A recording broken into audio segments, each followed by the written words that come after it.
بسم الله الرحمن الرحيم. أخوات الإخوة عضوات وأعضاء المجلس الوطني، صباح الخير ومرحبا بكم، وتحية حارة على حرصكم على الحضور الذي يثبت التزامنا الجماعي في الحزب واحترامنا لهياكلنا. أهنيكم كذلك جميعا على النتائج الإيجابية والمتقدمة التي حققها حزبنا في الانتخابات التشريعية التي عرفتها بلادنا يوم 7 أكتوبر، حيث ضاعفنا عدد ممثلينا في الغرفة الأولى، وهو إنجاز نضيفه لترأسنا للمجلس المستشارين ولتسييرنا ل5 جهات، 358 جماعة، 23 مجلس عمل و14 غرفة مهنية. قدمنا في هذه الانتخابات برنامج جدي واحترافي من أجل إنقاذ البلاد من اختلالات وتعثرات سير حكومي سابق، وتعبأنا في كل الأقاليم والجهات في حملة انتخابية ناجحة وواضحة. ورغم حداثة سن حزبنا، فرضنا أنفسنا حزبا قويا ورقما ضروريا كامل الاعتبار في الساحة السياسية المغربية وقوة سياسية ثانية للبلاد. صحيح أن طموحاتنا كانت أكبر، ولكن الطريقة التي استهدفنا بها حزب منافس لجأ إلى تشويه الحقائق لم تكن شريفة، كما أن هذا الحزب وظف في حملاته أساليب بعيدة كليا عن أخلاقيات العمل السياسي، ووظف بشكل غير مقبول ومن أجل أغراض خاصة مشتركنا المغربي الجماعي. حققنا نتائج إيجابية ومتقدمة رغم أننا لم نكن في التسيير الحكومي.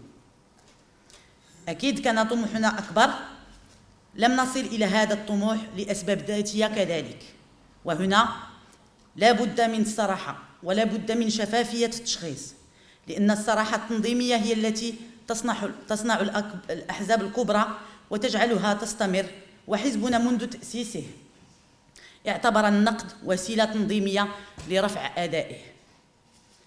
لم يمكن بالإمكان قانونيا إضافة هذه النقطة لجدول أعمال المجلس لهذه الدورة، لذا ارتأينا بالتنسيق مع المكتب الفيدرالي والسياسي عقد دورة استثنائية لتقديم تقرير تنظيمي وسياسي حول الانتخابات التشريعية ل7 أكتوبر ومناقشته من طرف المجلس الوطني.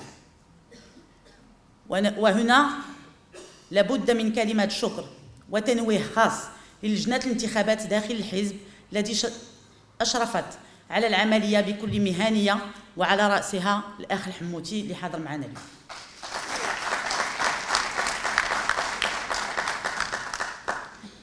بعد الانتخابات عين جلالة الملك الأمين العام للحزب متصدر الانتخابات، عينه مكلفا بتشكيل الحكومة، وبدأ الحزب المكلف المشاورات والمفاوضات من أجل تشكيل الأغلبية.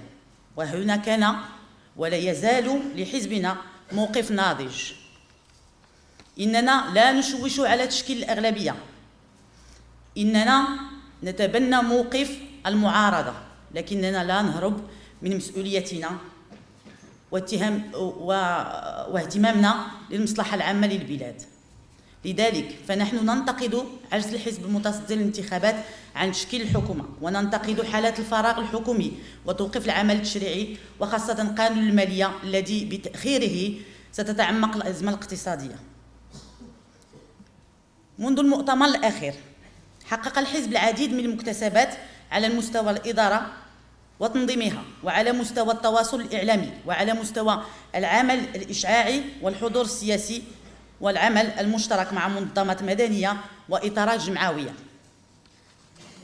حدد لنا مؤتمرنا الأخير العديد من المهام لا بد من إنجازها، ومطلوب منا خلال الفترة المقبلة المزيد من الالتحام داخل الحزب والعمل الجماعي والتضحية.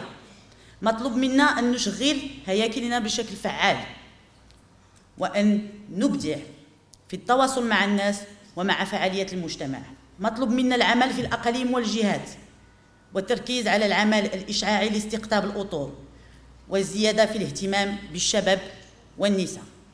وفي هذا الإطار يأتي جدول أعمال هذه الدورة لاستكمال الهياكل من لجان وظيفية وسكرتارية المجلس كما هو منصوص عليه في القانون الأساسي والنظام الداخلي، ليتمكن المجلس الوطني كأعلى هيئة بعد المؤتمر من ممارسة صلاحيته والقيام بدوره بشكل فعال.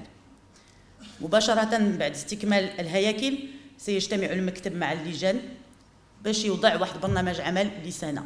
تنشكركم، والكلمة للسيد الأمين العام لتقديم التقرير.